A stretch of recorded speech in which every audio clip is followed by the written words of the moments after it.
Morgan, I skipped you. What can I do for you guys?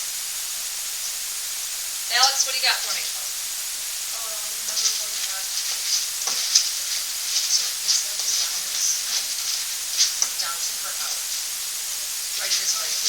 Okay. I want you recognizing it's a rate. I'm sorry, say that one more time, sweetheart. Alex, what did you say? 20. 45. All right. All right, I want to do 45, and I also want to do either 19 or 20. You guys can decide which one because they're similar to each other. So if you got one of them wrong, if you got both of them wrong, if I show you how to do one, you guys will be good to go. All right, so let's take a look at number 45. 45 is actually a problem I just gave on my 7x test, but it's definitely one I would give you guys as well on a test. All right, so they give us a table of values, or they give us some data. They tell us grades, and then they tell us number of students. You guys, you need this information. That's part of your given. So if you didn't write that table into your information, into your given, or at least the information from it, you didn't write your given down. Sit up, please.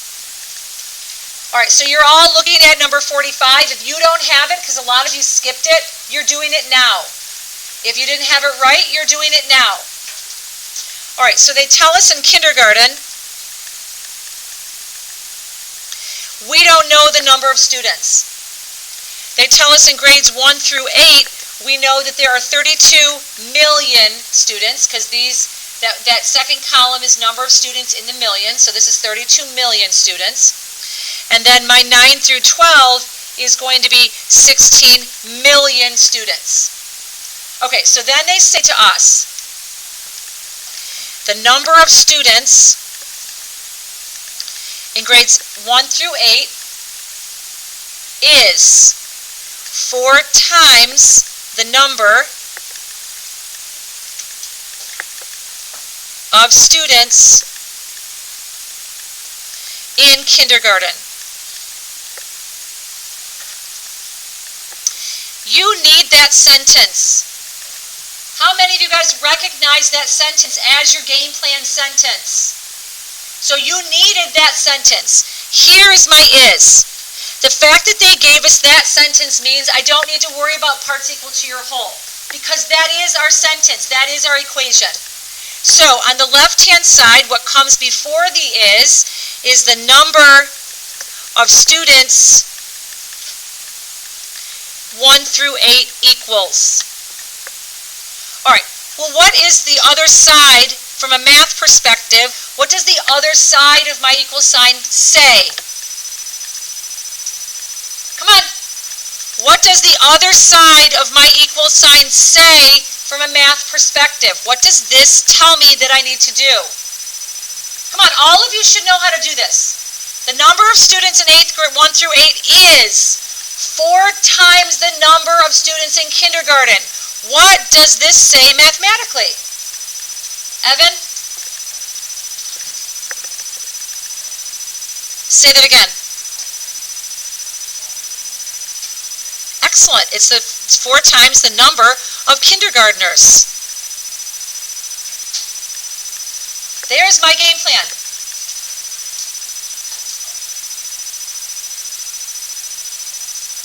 You guys should have pens, not markers. Pens, not markers. Can't read markers. Get a pen. If you have a marker, get a pen. All right, so now I don't know my number of kindergartners. There's my variable. You can use any variable you want. All right, well, now I'm going to put the information as I know. I know there are 32 million. I'm just going to use 32, and I'll put million on at the end. 32 is equal to 4 times x.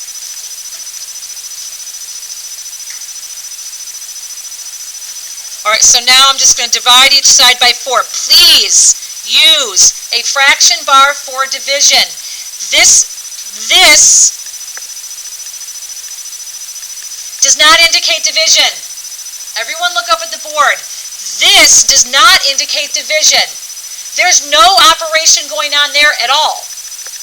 And somebody, and other people in this class already did this, somebody mistakes this. They divide 4 and 4 out, but then then they subtract 32 minus 4.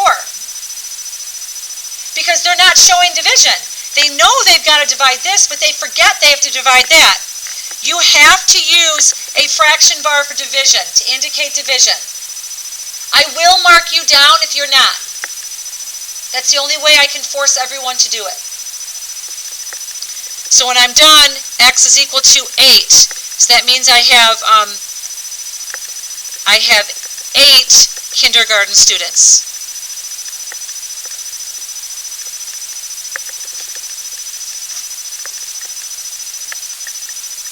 All right, questions on that one? Yes.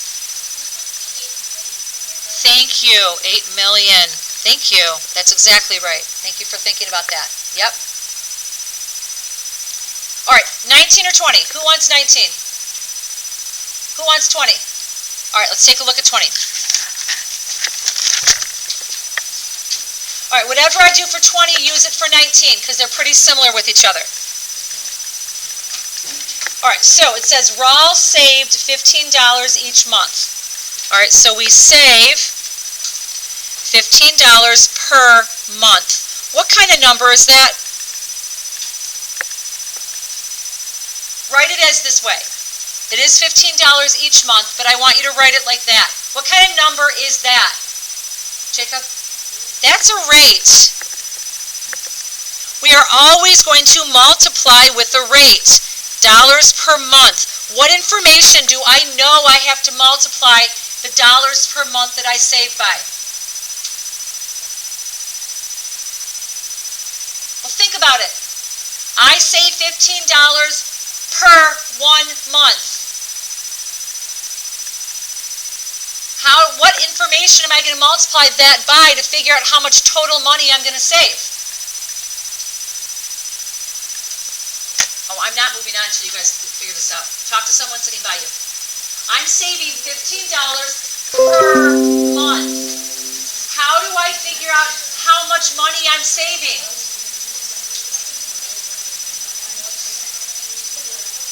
What do I know I have to multiply that by? All right, what do you guys think? Okay, everyone should be able to answer this. What information do I know I have to multiply that by? Suzanne? No, I don't want money. Just tell me. What information do this could be $18 a month. This could be $45 a month. This could be $15 a month. What information do I know I need to multiply that rate by to get my total amount that I'm going to save? Suzanne?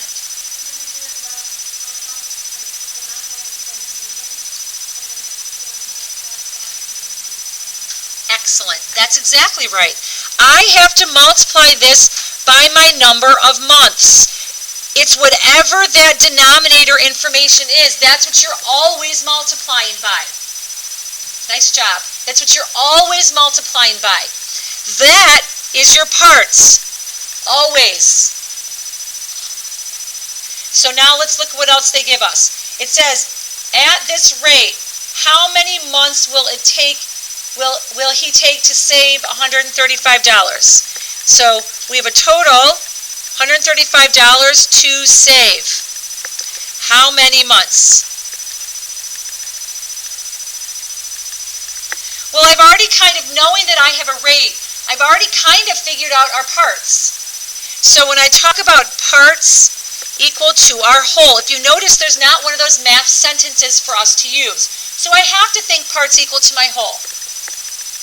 All right, so this is going to be my cost per month times my number of months equals the total to save.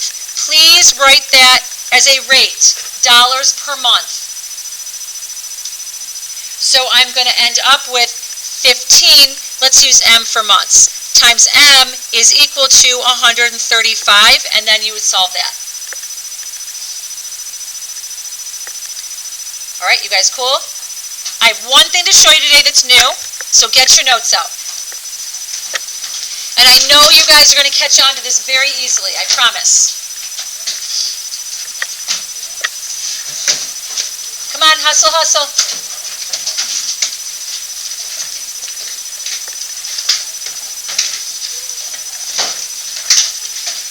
All right, so today is the 25th.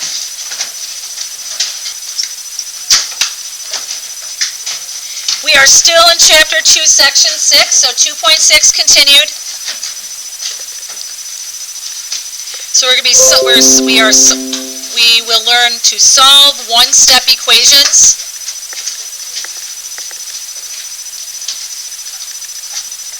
Using multiplication or division.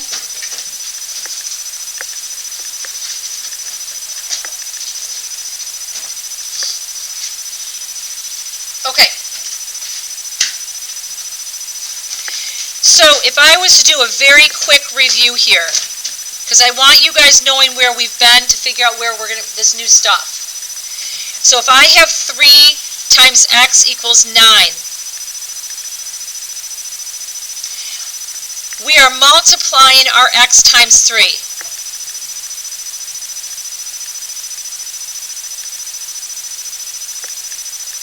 How do I undo that multiplication? How do I undo that multiplication? Francesca? Excellent. Undo the multiplication by dividing by the coefficient. Always divide by the coefficient. By dividing by the coefficient. What number here is our coefficient?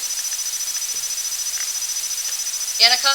The 3. It's whatever the variable is being multiplied by. So I'm going to divide each side by 3. How many of you guys are cool with that? Awesome. All right, so now what I want to do is look at a new one. How about x divided by 9 is equal to negative 3? So let's say I have a different one. Here, I have division in my equation. All right, so here, this is x divided by negative 9. How do I undo division? How do I undo division? If division undoes multiplication, what undoes division? Jack? Multiplication. So I'm going to undo division by multiplying by the denominator.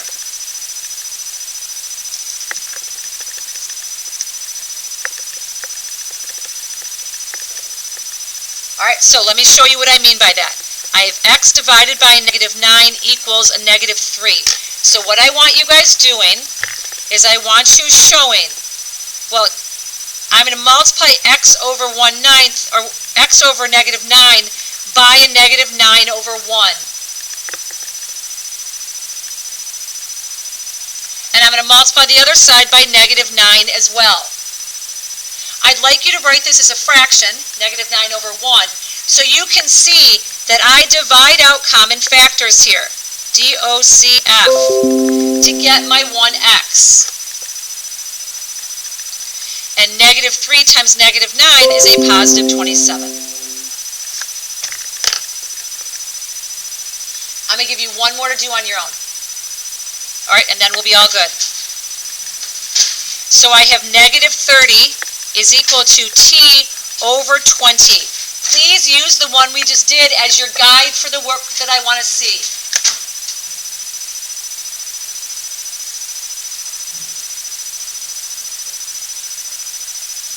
Come on. This is negative 30 is equal to t divided by 20. So I need to undo that division by 20. What am I going to do to undo this division by 20 to solve this equation? Morgan? By 20 over 1 or 20? I'm going to multiply both sides by 20 or 20 over 1. What happens to my 20s on that right side, Morgan? They do. They cross out or they divide out. So I'm left with t equals. Well, and you guys show multiplication next to them, not below them, because you're gonna mess that up with subtraction or addition. What's 20 times negative 30? What's 3 times 2? How many zeros are on there? 2. So this is a negative 600. Questions on this? You guys cool with just that? All right, you guys are good to go. Okay, so you're okay. Just got to